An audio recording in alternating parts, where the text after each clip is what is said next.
Son rôle est capital dans l'organisme humain, notamment dans la filtration du sang et l'élimination des toxines, le stockage des vitamines et du glucose. Il s'agit sans doute du foie qui peut être atteint par des maladies telles que les hépatites. Chers téléspectateurs de Burkina Info, nous parlons aujourd'hui des hépatites virales. Et nous allons nous focaliser essentiellement sur l'hépatite B, première cause du cancer du foie au Burkina. Il faut noter que l'hépatite B se transmet essentiellement par des relations sexuelles ou par contact avec du sang infecté. Cette maladie silencieuse et très méconnue fait environ 5000 décès par an au Burkina, selon les statistiques du ministère de la Santé. Pour parler de ce sujet, nous avons sur notre plateau Dr Léonce Ilboudo, hépato-gastro-entérologue. Vous êtes également le président de la Société burkinabé de gastro-entérologie et d'endoscopie digestive. Bienvenue sur le plateau de Burkina Info. Merci. Également sur notre plateau, Claire Hortense Sanou, vous êtes présidente de l'association SOS Hépatite Burkina. Bienvenue. Merci beaucoup. Donc, docteur, nous commençons avec vous. Déjà, vous pouvez nous faire quel état de lieu pouvez-vous nous faire sur les hépatites virales au Burkina? Merci de nous inviter sur ce plateau. Et notons que cette invitation est une aubaine pour nous parce que nous allons célébrer dans très bientôt la journée internationale de la lutte contre les hépatites virales. Qui est célébrée chaque 28 juillet. Oui, justement, qui est célébrée chaque 28 juillet, du moins. Donc, la situation au Burkina est comment? Est-ce qu'elle est criarde? Elle s'est beaucoup améliorée par rapport aux années antérieures, vu les efforts menés au niveau central par le gouvernement et aussi par les médecins, la prise en charge et aussi l'inclusion du monde associatif. Donc ça s'est beaucoup amélioré comparativement aux années antérieures où on avait une difficulté pour la prise en charge des patients, et les moyens diagnostiques, les moyens de prévention et aussi l'information qui n'était pas très bien partagée avec la population en général. Et il y a eu un investissement au niveau central pour accompagner les personnes infectées par les maladies causées par les virus de l'hépatite virale. Et il y a eu aussi au niveau du monde médical, scientifique, des apports sur le plan de la formation, de l'information et l'accompagnement des malades. Et tous ces efforts menés ont conduit à améliorer la situation sur les infections des hépatites virales au Burkina Faso, qui est toujours au centre de la problématique de la prise en charge des pathologies en général, certes, mais il y a une nette amélioration. Est-ce que vous pouvez nous présenter la maladie? Quelle est cette maladie qui décime et qui fait réellement peur? On parle de tueuses silencieuses. Oui. C'est quoi les hépatites? Permettez-moi de vous dire en quelque sorte, de vous faire juste une petite leçon, si c'est possible. On a plusieurs virus qui créent l'infection des hépatites. L'hépatite, c'est une inflammation du foie. Et il y a au moins 5 virus qui ont un tropisme hépatique, qui ont une préférence à se localiser sur le foie dans leur cycle. Et ces virus, on en a 5. On a le virus A, le B, le C, le D et le E. Certes, il y a d'autres virus qui peuvent entraîner des hépatites, mais qui n'ont pas un tropisme spécifique à être sur le foie. Ce ne sont pas des virus hépatotropes. Et sur les 5 virus hépatotropes, ils sont beaucoup... ils ont divers degrés il provoque divers degrés d'atteinte sur le foie et aussi ce sont des virus qui ont un réservoir humain en général. Donc voici ce que je peux vous dire en gros sur les virus qui entraînent ces hépatites. Mais ils sont identifiés par les lettres de l'alphabet aussi. Oui. L'hépatite A, B, C. Oui, voilà. L'hépatite A, B, C, D, E, c'est lié beaucoup plus à un référentiel afin de pouvoir mieux les identifier. Voilà. Ok, Madame Sanon, vous êtes la présidente de l'association SOS Hépatite Burkina. Comment se mène le combat sur le terrain? Le combat, il est dur. Il est dur. Dû au fait que voilà, pour le monde associatif, il faut des moyens pour la sensibilisation. Et ça, c'est l'activité phare que nous faisons, la sensibilisation, le dépistage et la vaccination. Et puis la prise en charge, là, on réfère les positifs aux médecins. Maintenant, sur le terrain, c'est difficile. C'est difficile sur le plan, comment on dit, de la peur de la population. Et la population ne sort pas vraiment pour se faire dépister. Bon, en fait, à Ouaga, ici, je crois que beaucoup de gens sont déjà au courant. Parce que ça fait quand même presque 15 ans maintenant que nous sommes sur le terrain. Depuis 2011, 14 ans. Et donc, il y a le problème de la stigmatisation qui fait que les gens ne veulent pas sortir, ne veulent même pas qu'on les voit en train de faire le test. Ou bien, quand ils font le test, ils sont positifs, ils se cachent pour venir voir le médecin. Ça cause un gros problème. Et je crois que ça, on peut l'amputer au fait que l'information juste n'est pas donnée à la population. Voilà. Les gens croient d'autres choses par rapport au mode de contamination.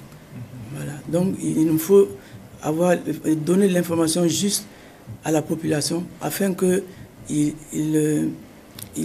en tout cas, personne n'ait peur de venir faire le dépistage et aussi faire le reste, quoi, le suivi au cas où on est positif. Voilà. On rappelle que vous êtes victime de la maladie. Est-ce que vous pouvez nous dire comment vous avez découvert que vous étiez infecté par l'hépatite B? Et ça remonte en 1998, où à l'époque, on avait lancé, l'hôpital avait lancé un mot pour recueillir du sang pour les enfants qui étaient victimes de paludisme et beaucoup d'enfants mouraient. Et vu ça, et quand on est sensible à ces choses, je suis parti pour donner mon sang à la banque de sang à l'époque. C'était à Yalgado. L'actuel CNTS. Non, bon. L'actuel CNTS. Ah oui. Et donc, c'est là-bas qu'on a découvert que j'avais le virus de l'hépatite B. Et on me l'a annoncé. Et ça faisait peur d'ailleurs. Parce qu'il y avait tout un protocole pour pouvoir me l'annoncer. Et quand on me l'a annoncé, c'est vrai que j'ignorais, je ne savais pas ce que c'était l'hépatite B. Mais on m'ajoute que voilà, c'est une maladie très très grave et qui n'a pas de remède. Et les remèdes qui étaient là, c'était un tradipraticien qui avait des sachets de décoction comme ça à faire. Et ça coûtait cher. Moi je ne pouvais pas à l'époque acheter. Donc, je n'ai pas fait. Je n'ai pas acheté. J'étais là avec... j'ai informé tout le monde à la maison. Mon père est infirmier. Je l'avais informé en premier. Et lui, bon, eux aussi n'avaient pas grand-chose dessus. Voilà. Donc, je suis resté là jusqu'en 2010 que je rencontre ma camarade d'école, promotionnaire, Madame Yara Justine, paix à son âme, qui nous a quittés en décembre 2022. Et c'est elle qui a commencé l'association. Elle est la fondatrice de SOS Hépatite Burkina. et qui a commencé à l'époque à créer l'association. Et elle m'en a parlé. Et j'ai dit, ah, pourquoi pas? Et puisque moi-même, je suis victime de ça. Alors, je vais me joindre à elle pour faire la lutte. Voilà, c'est comme ça qu'on a cheminé jusqu'à aujourd'hui. Quand on vous a annoncé que vous étiez infecté par la maladie, quelle a été votre réaction? Est-ce que vous étiez paniqué parce qu'on disait que c'est une maladie grave qui n'avait pas de remède? Bien sûr, j'étais paniqué. Mais après, je me suis dit, il faut s'encourager soi-même. J'ai dit, si moi-même, au moment T où j'étais là, est-ce que je me sens mal? Je me suis consolé comme ça. Je ne me sens pas mal. Je peux faire beaucoup de choses. Et on n'avait rien fait. On me dit qu'on ne peut rien faire. Donc, on est resté comme ça jusqu'à ce que maintenant, on sache que voilà, il faut approfondir les examens pour savoir à quel niveau le virus est dans ton corps. Et voilà. Sinon, c'était la panique. Ouais. Docteur, il a dit, la maladie est tant redoutée, hein, parce que quand on annonce que vous êtes infecté par la maladie, il y a beaucoup qui vous fuient. Le malade même ne sait pas à quel sein se vouer parce qu'on dit qu'il n'y a pas de remède. Est-ce que c'est une maladie aussi terrifiante? Terrifiante parce que à l'annonce d'une maladie où déjà la perception globale dans la population générale est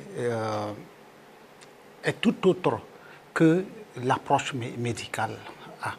Et cette perception, déjà, les gens qui ont une idée de l'hépatite, c'est des patients qui sont déjà à un stade de cirrhose ou de cancer, qui est l'une des conséquences tardives de l'infection des hépatites virales. Et dès que les patients ont un cancer, et quelques mois après, ça dépend du stade, la mort survient, ça fait que cette idée perçue fait que la population générale, dès qu'on entend hépatite virale B, c'est systématiquement la mort qui suit. Alors que non, on peut avoir une hépatite virale B qui est latente ou en phase aiguë, la phase aiguë ou latente pendant la phase chronique, sans aucun autre signe. Et pendant ce temps, que l'on peut agir dans un second temps, parce que le premier temps d'action, c'est la prévention. Mais c'est pendant ce temps qu'on peut pouvoir prendre en charge le patient et le traiter avant qu'il n'aille au stade de complications irréversibles. À ce moment précis, quand il vient vers le médecin, on pourra l'expliquer et tout. Donc, je pense que la peur tombe tout de suite après. La crainte de la fatalité et autres est tout de suite battue en brèche quand le patient vient et est pris en charge en ce moment. Et le soutien psychologique, les explications afin que le patient puisse avoir une idée précise et claire sur son infection. Et je pense que dans ce cas-ci, dans la plupart des cas, ça se passe très bien. Oui. Parmi les 5 types d'hépatite que vous avez énumérés, on entend plus souvent parler de l'hépatite B. Est-ce que c'est la plus répandue ou bien c'est la plus grave? Bon. Dans le contexte burkinabé. Dans le contexte burkinabé, la plus répandue, c'est celle dont on n'en parle pratiquement pas, l'hépatite virale A. C'est la plus répandue. Oui. Et parce qu'elle infecte pratiquement toute la population et autres, parce que c'est une maladie du péril fécal. C'est une maladie de mains sales, si on peut le dire comme ça. Et ça infecte pratiquement 99 à 100% de la population générale quand elle n'est pas vaccinée à l'âge jeune. Et avant 20 ans, pratiquement 100% de la population qui n'est pas vaccinée ont été en contact avec le virus. Et fort heureusement, c'est une infection virale, l'hépatite virale A, ne donne pas de forme chronique qui puisse entraîner de cirrhose et autres. Oui, elle est bénie, c'est une forme bénie, si on va le prendre comme ça. Je crois qu'il peut y avoir quelques petites complications en phase aiguë selon l'état du patient. L'hépatite virale B, ça ressort beaucoup plus dans le jargon, dans les propos, et c'est la plus fréquente des hépatites qui donne une forme chronique. Et c'est la forme chronique qui est l'infection qui conduit à une cirrhose virale B. Et cette cirrhose peut être stable ou une cirrhose qui va être perturbée, déréglée avec toutes les complications d'acide, d'hypertension portale et autres qui surviennent. Et ensuite, il y a le stade ultime, le cancer du foie qui survient sur la cirrhose qui est le lit du cancer. On a aussi d'autres formes d'hépatite, l'hépatite virale C, qui donne aussi des formes chroniques par rapport à l'hépatite virale B.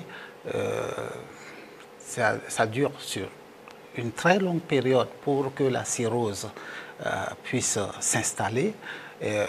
C'est vrai que quand on va arriver au stade où on va parler du traitement, je vous dirai beaucoup plus amplement dessus, parce qu'il a un traitement spécifiquement assez court.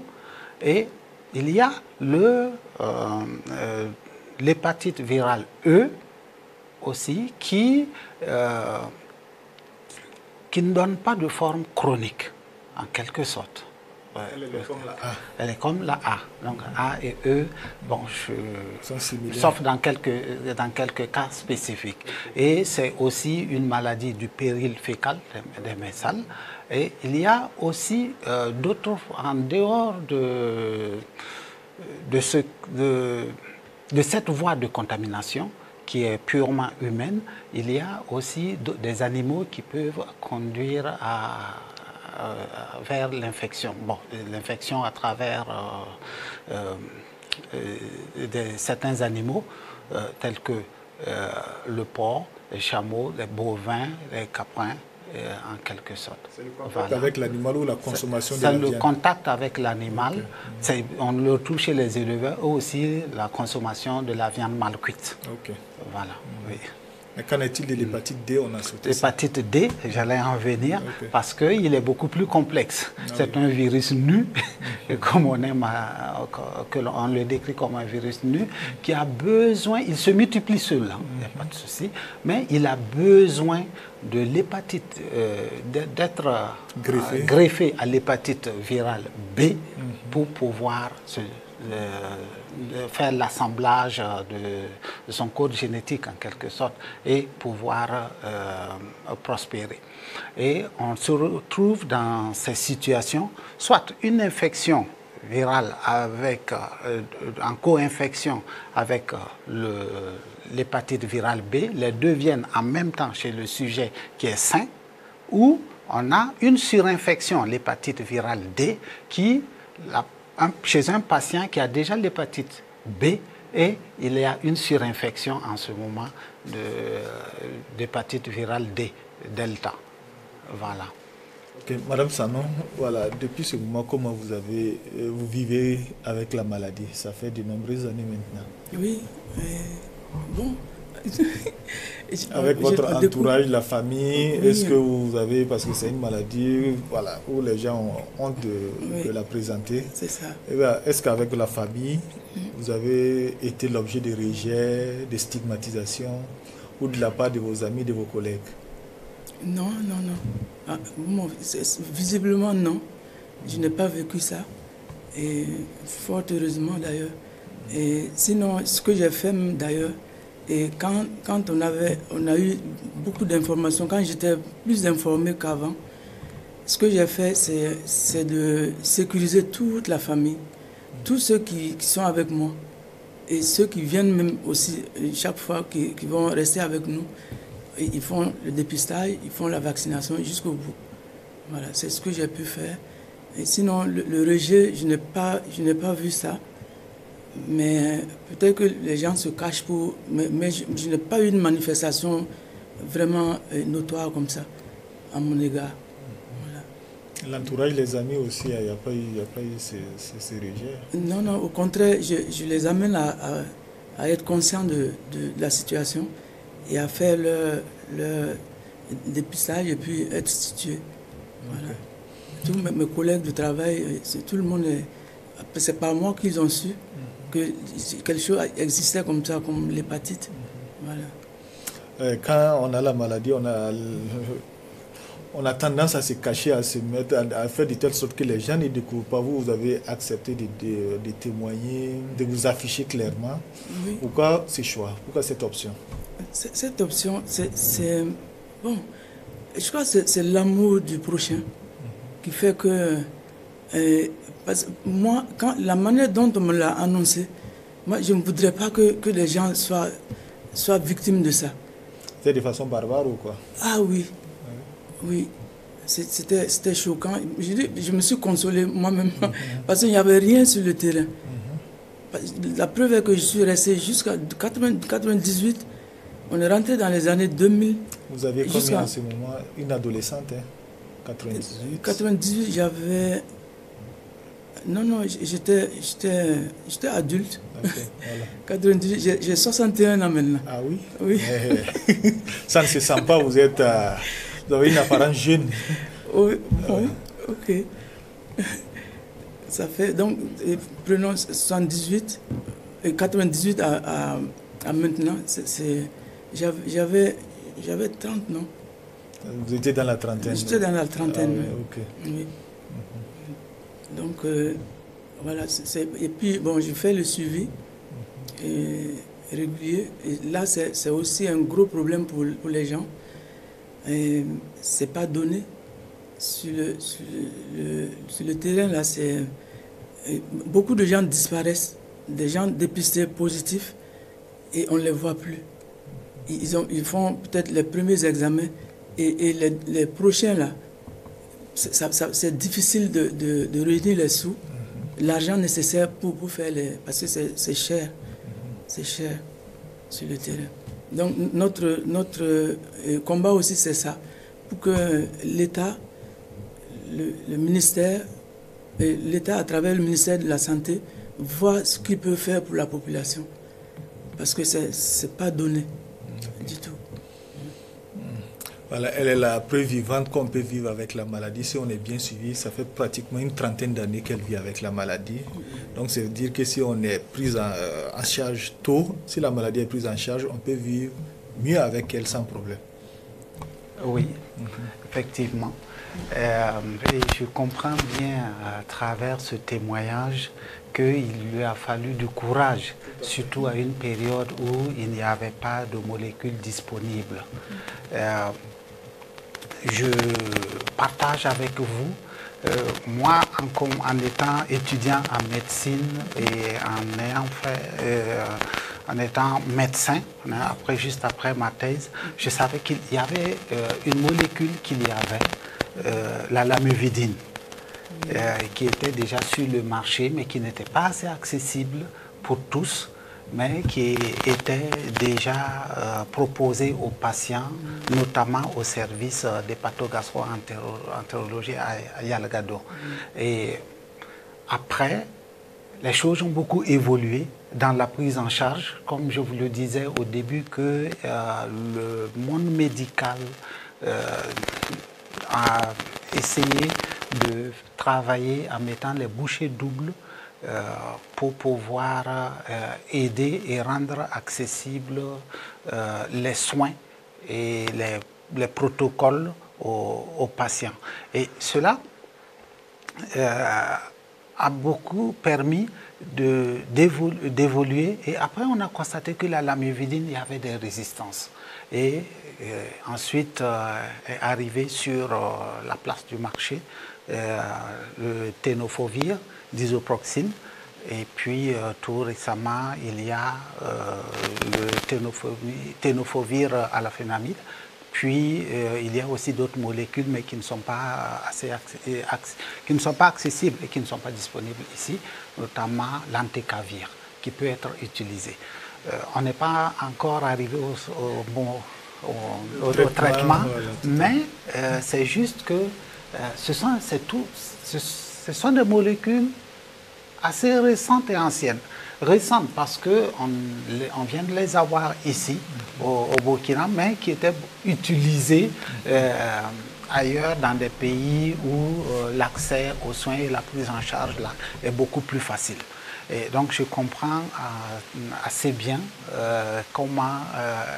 quel a été son vécu. J'essaie de comprendre, je ne peux pas dire que je comprends totalement, mais quel a été son ressenti et autres, avoir vécu traversé la période où il n'y avait pas de traitement disponible et autres. Et il y a d'autres propositions alternatives de traitement par la phytothérapie et autres, mais qui n'est pas du tout encadré, ou du moins entre griffes, qui est assez difficile à être perçu, où on a une grande masse de la population qui y va juste par peur de la stigmatisation ou bien l'accessibilité à l'information, l'accessibilité aux soins et à la prise en charge. Et, il y a actuellement pratiquement dans toutes les régions des médecins hépatogastroentérologues qui peuvent aider à la prise en charge des patients. Docteur, oui. On voulait vous poser la question à savoir quelles sont les voies de transmission, de contamination. Ok, merci. C'est vrai que j'ai un tout petit peu sauté et avancé un peu parce que j'ai ressenti quelle était sa difficulté. Et les voies de transmission, par rapport aux différentes hépatites A, B, C et D et E, aux différents virus, je vais essayer de les regrouper. A et E, c'est c'est le péril fécal, c'est la maladie des messales, et il y a E, où on va ajouter la contamination par certains animaux. Le B, c'est la voie sexuelle, la voie sanguine, le contact avec du sang contaminé ou des fluides organiques contaminés. Il y a la voie verticale où la mère à l'enfant, où une mère porteuse du virus peut contaminer l'enfant à l'accouchement. Voilà. Et il y a aussi, on évoque qu'il y a des traces de virus dans la salive et aussi dans le lait maternel, mais ce ne sont pas à des doses qui peuvent, à des doses contaminantes. Non, non, non, non. Et ça donc ça fait que ça peut, voilà, exact. Oui. C'est pas aussi important pour contaminer. Oui. Donc du coup, mais dans la perception de la population générale, c'est que quand quelqu'un a l'hépatite virale B, il peut contaminer par la salive et il faut que cette idée-là soit bannie, parce que ce n'est pas du tout le cas. Et, cette contamination n'existe quasiment pas. Donc, ça fait que quand on a quelqu'un qui a l'hépatite virale B, il est tout de suite stigmatisé, on veut le mettre à l'écart et tout, afin de se protéger, alors que non, il n'en est pas du tout le cas pour... on ne peut pas se protéger par ces moyens, je veux dire. Okay. Puis, on a le virus de l'hépatite C, qui peut être contaminé, qui peut se transmettre précisément par par le contact avec les fluides contaminés, le sang, les dérivés sanguins contaminés, en utilisant des objets souillés par le sang qui est contaminé. Et il y a aussi la transfusion sanguine ou la transplantation d'organes que j'ai oublié pour l'hépatite B. Et il en est aussi de même pour l'hépatite delta, qui se transmet par la même voie. Voici de façon ramassée ce que je peux vous dire par rapport aux voies de contamination. Voilà. Ok. Alors, Madame Sanou, pour ce qui concerne la stigmatisation et les rejets, vous êtes présidente d'une association. Est-ce qu'il y a des cas qui sont recensés au sein de l'association, où les gens sont isolés, sont rejetés parce que ces personnes sont infectées par la maladie? C'est très important de parler de ça, parce que c'est ça qui freine la lutte. Ça freine réellement la lutte. On a eu beaucoup de conflits, et comment on dit ça, familiaux à résoudre à cause de ça. Et des hommes venaient. Bon, nous, on encourageait que ça soit la famille qui vienne se faire dépister, parce que ça peut être familial, et ce virus, on peut l'avoir. Voilà. Si, par exemple, quand on parle de la contamination verticale de la mère à l'enfant, voilà, ça peut être répandu, je crois, chez nous. Oui, selon ce qu'on lit souvent dans les écrits. Et ça, donc, on amène pas les patients, la population qui vient vers nous, on leur dit, voilà, il faut que, ça sera préférable que toute la famille vienne. Alors ils viennent, et on peut trouver que les deux, mari et femme, sont contaminés tous les deux. Et l'un d'entre eux se met à accuser l'autre. Oui, ça, on a eu beaucoup de conflits. Et ce qui m'a un peu marqué même une fois, c'est un monsieur qui avait le virus de l'hépatite B, et lui-même, il s'est comment on dit, pas rejeté, mais il s'est retiré de tout le monde, et il était très malheureux. Et c'est sa femme qui est venue nous voir, et que voilà, depuis qu'il est venu faire ce test, et il a dit à tout, personne ne doit venir chez lui.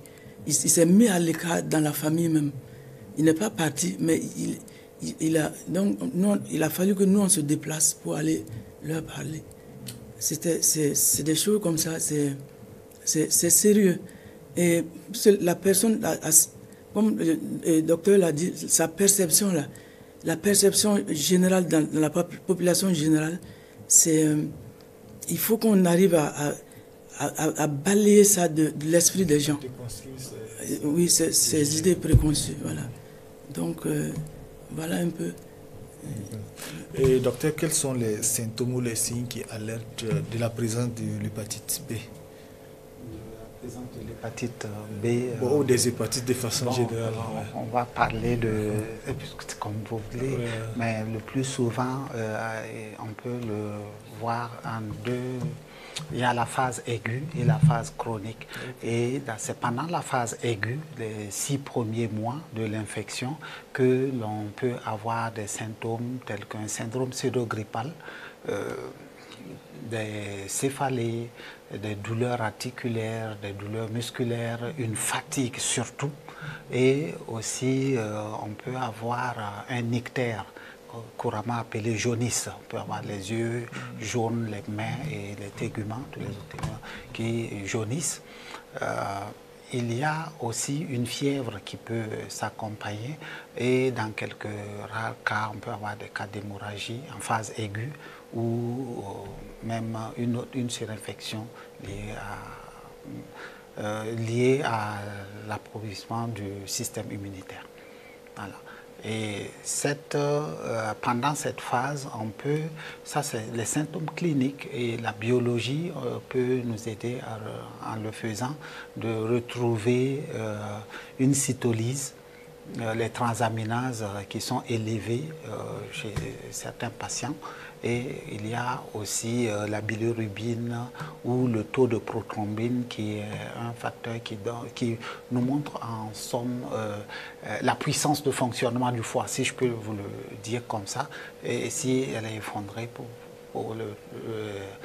si la valeur est effondrée, qui signifie que nous avons une hépatite, une inflammation aiguë du foie. Notons que cette inflammation n'est pas liée au virus.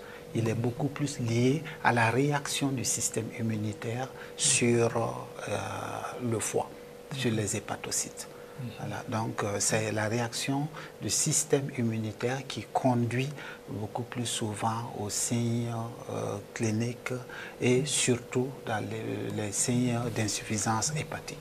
Souvent, ces signes ne sont pas pris au sérieux parce que ça ressemble à des maladies ordinaires. Exactement. Voilà, le patient ne sait pas qu'il s'agit concrètement de l'hépatite. Oui. Ce qui fait que souvent, quand on découvre l'hépatite, c'est déjà à un stade très, très avancé. Voilà. Docteur, autant pour moi, Madame Sanon, voilà, dans votre association, quelles sont les activités que vous menez pour pouvoir sensibiliser la population? On fait des campagnes. Les campagnes, et pendant ces campagnes-là, on sort, on peut aller là où il y a beaucoup de gens. Et nous, on avait choisi des églises. Et les mosquées, on n'a jamais pu faire une activité là-bas. Je ne sais pas pourquoi, alors qu'il faut bien. Et dans les écoles, on n'avait pas voulu aussi faire dans les écoles parce que c'est délicat avec les tout petits, les enfants. Et l'université, oui, on en a fait. Les grandes écoles, là. Et il y a des services qui nous appellent aussi pour le faire. Et aussi dans les marchés. Voilà, donc on informe là-bas. Et voilà, en gros, comment et puis on peut le faire à Ouaga comme ailleurs. On est habilité à travailler sur tout l'étendue du territoire, mais par manque de moyens, on n'a pas pu d'abord s'étendre. Sinon, ça serait nécessaire. C'est nécessaire de le faire. Après la sensibilisation, on fait le dépistage. C'est pour aboutir à ça. Il faut qu'on puisse donner une information qui suscite chez la population qu'il faut se décider à se faire dépister. Ce n'est que là, par là qu'on peut avancer. Si tu ne sais rien, on va rester comme ça. Donc il faut se faire dépister. Si on est positif, voilà, et il y a une prise en charge qui est sur le terrain actuellement. Il n'y a plus une raison d'avoir peur. On va te prendre en charge et il faut le faire. Sinon, on va rester dans l'ignorance et puis c'est la mort qui va venir nous surprendre. Et après, c'est la vaccination aussi pour prévenir. Ça aussi, on peut pas, nous, on ne voudrait pas dépister les gens qui sont négatifs et les laisser encore dans la nature. Si on les laisse dans la nature et ils sont encore exposés, puisque c'est contagieux, il faut les vacciner. Et puis maintenant, voilà, les mettre à l'abri de la maladie. À l'abri de la maladie, et les insister à se faire suivre par un médecin. Voilà. Ok, docteur, à quel moment une personne qui est infectée par la maladie commence à manifester?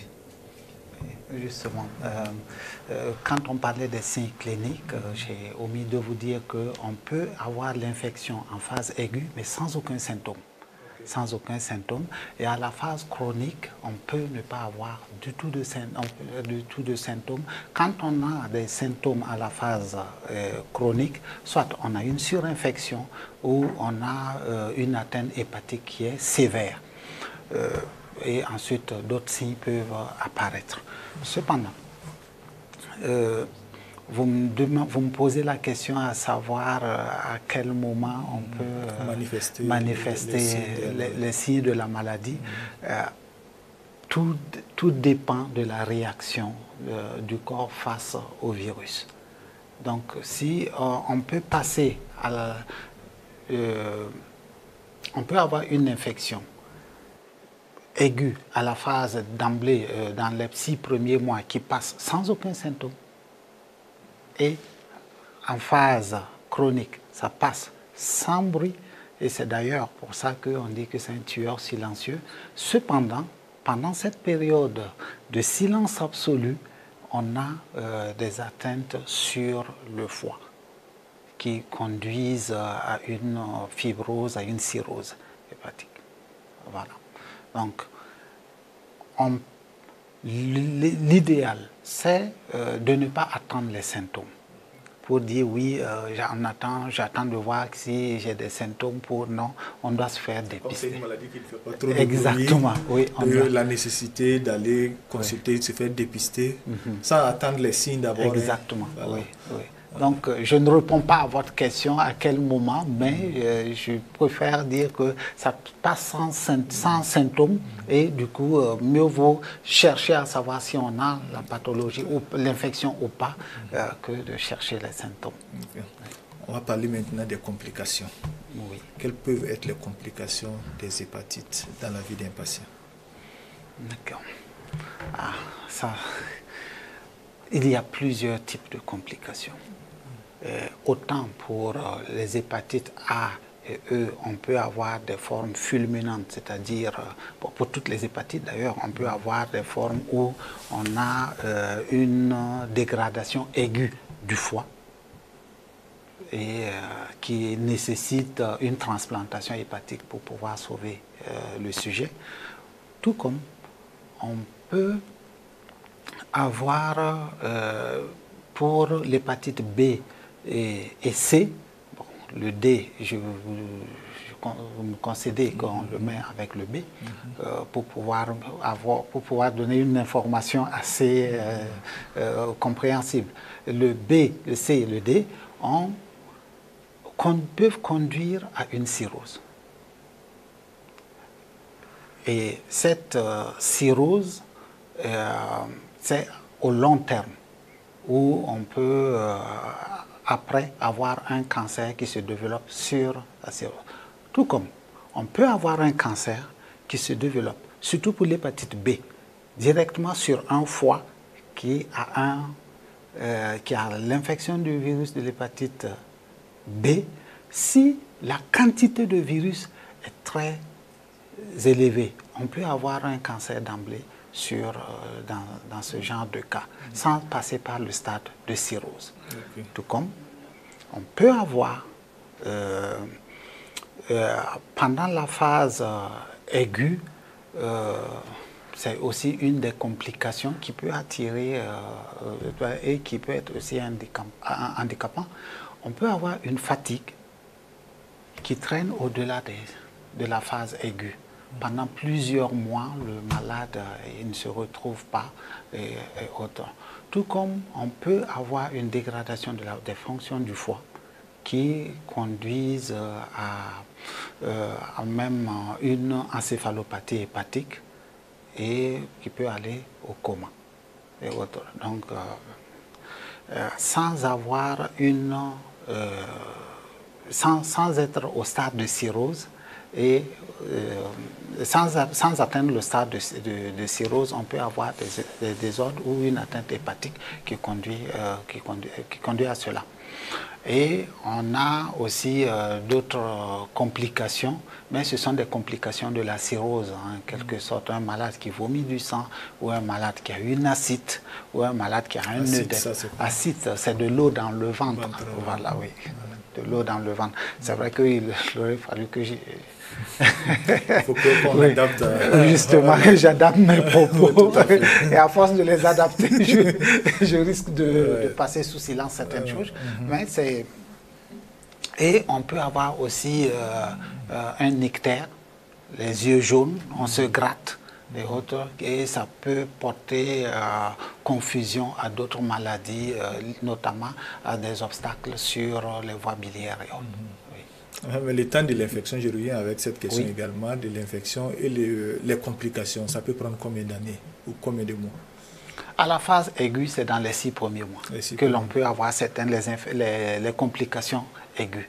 Et à la phase chronique, je vous disais tantôt que si la charge virale est élevée, là, et aussi c'est fonction du génotype du patient. Si dans le contexte familial, il y a des antécédents familiaux de cancer et autres, il y a des sujets qui vont développer un cancer plus vite que d'autres. Et il y a des gens qui vont avoir une cirrhose plus vite que d'autres. Mais en gros, entre 10-15 ans de vie avec le virus de l'hépatite B qui est actif, on peut avoir une cirrhose.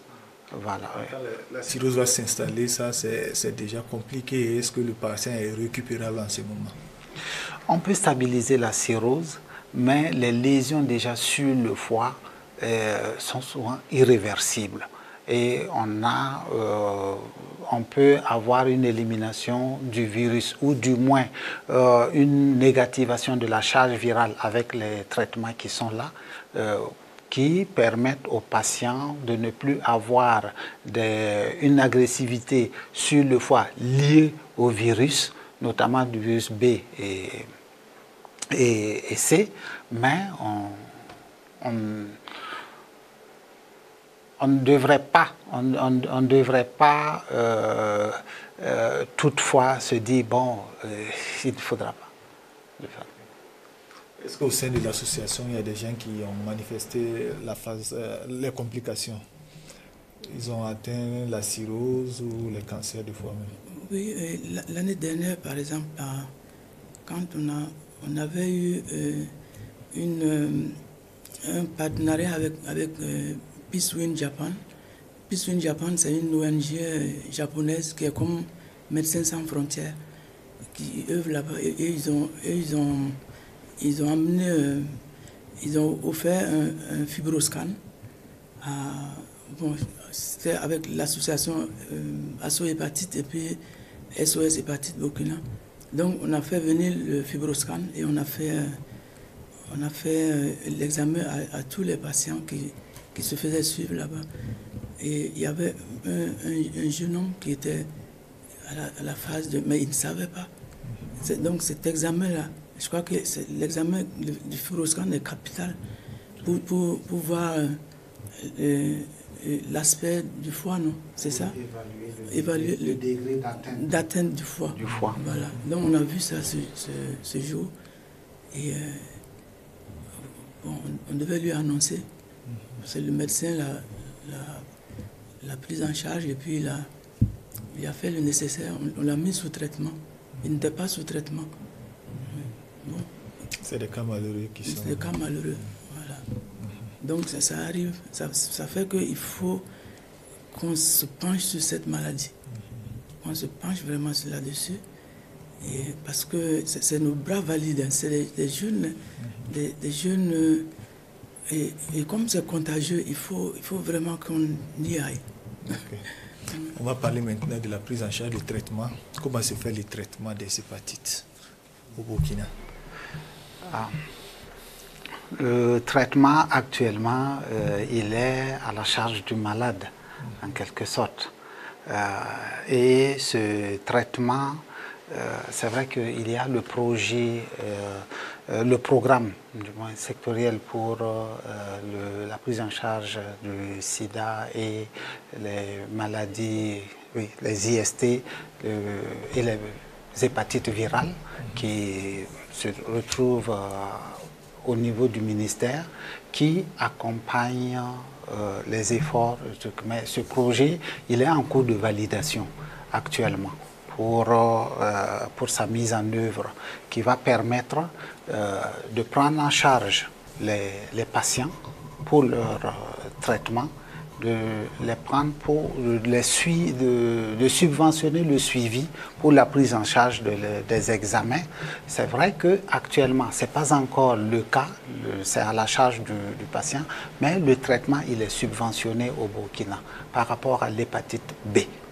L'hépatite B, il est pris en charge, il est subventionné et le coût du médicament est moins de 3 000 francs Il était disponible à la CAMEG, mais actuellement, il est mis à disposition dans les officines avec un prix qui est juste quand même raisonnable. C'est des prises permanentes. Le patient doit prendre ça permanent. Un seul comprimé par jour pour le tenofovir. Est-ce que ça peut amener à éradiquer la maladie, à éliminer la maladie, le virus? Dans certains cas, oui, on a une négativation, on a la perte de l'antigène HBS. Bon, on a la perte de marqueurs de surface du virus et on a aussi de l'antigène HBE qui se retrouve être négatif et une charge virale qui est indétectable. Bon. Mais c'est dans une infime portion. Et maintenant, la majorité des patients, on préfère leur dire qu'ils vont prendre le traitement à vie afin de pouvoir avoir une meilleure adhérence au traitement. Voilà. Ça, c'est pour l'hépatite B. Pour l'hépatite A, il est proposé un vaccin. Il n'y a pas un traitement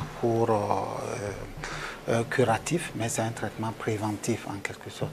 Et pour l'hépatite E aussi, c'est un vaccin, mais il n'est pas proposé ici. Il est beaucoup dans le monde, je pense qu'il est proposé en Chine uniquement. Voilà. Et il y a l'hépatite C. Le traitement est subventionné, le médicament est subventionné, mais les examens ne sont pas subventionnés. Il y a plusieurs génotypes, mais on va faire beaucoup plus simple, plusieurs génotypes pour le virus de l'hépatite C, mais avant, il y avait un traitement pour chaque génotype, et c'était assez compliqué et très coûteux. Mais maintenant, on a les traitements pangénotypiques qui se retrouvent être disponibles au Burkina et c'est subventionné par le gouvernement et c'est disponible dans les officines hospitalières au niveau des CHU et des CMA dans toutes les régions du Burkina. Okay. Oui. Madame Sano, au niveau de l'association aussi, vous offrez vos services à la population quand il s'agit de dépistage et de vaccins. C'est à prix social? À prix social, parce que les vaccins, même nous, on les achète dans les officines aussi. Mais on est à prix bas. Voilà. Et quand ils achètent les doses, je n'ai pas le prix exact. Pour les dépistages? Pour le dépistage, quand on nous offre les tests de dépistage rapides, et nous on le fait gratuitement aussi. Mais quand on achète, on le fait aussi à prix réduit, parce que c'est vraiment pas donné. Mais, bon, c'est aussi une question de mentalité. Les gens souvent préfèrent aller dépenser plus de ces choses-là que d'aller faire ce test. Peut-être à 1000 francs, 1500. Voilà. Et l'hépatite C, on le fait à 2000. Voilà. Mais ça, on ne le fait pas beaucoup parce qu'on n'avait même pas eu les cassettes. Voilà. Donc, le vaccin, on le prend sur le terrain, on le fait à 3500 la dose. Comme ça. On rappelle que le vaccin contre les hépatites l'hépatite B. Voilà, ces vaccins sont inscrits dans le programme élargi de vaccination. Oui. Toute chose qui permet de prévenir quand même, de protéger ces nouveaux-nés, c'est ça? Exactement. Oui, de protéger les nouveaux-nés. Mais spécifiquement pour les mères qui sont porteuses du virus, on doit vacciner le nouveau-né le jour J, entre 12 à 24 heures les 12 à 24 heures après la naissance. Sauf que cette dose n'est pas prise en charge actuellement. Bon, c'est vrai que dans le programme, il est annoncé qu'il faut prendre ça en charge par le programme, mais il n'y a pas de truc, c'est aux frais du patient. Voilà, pour pouvoir vacciner le nouveau-né. Mais le reste se trouve dans les vaccins du 2e, 3e et 6e mois. Ok, oui. Donc on est pratiquement à la fin de l'émission. On va faire un tour d'étape. Votre appel à la population pour se mettre à l'abri de cette pathologie? La population est appelée à sortir quand ils entendent les campagnes ou même sans attendre, il faut aller se faire dépister pour être situé sur sa sérologie par rapport à l'hépatite B et C et puis se faire vacciner si on est négatif et se faire suivre si on est positif par un médecin.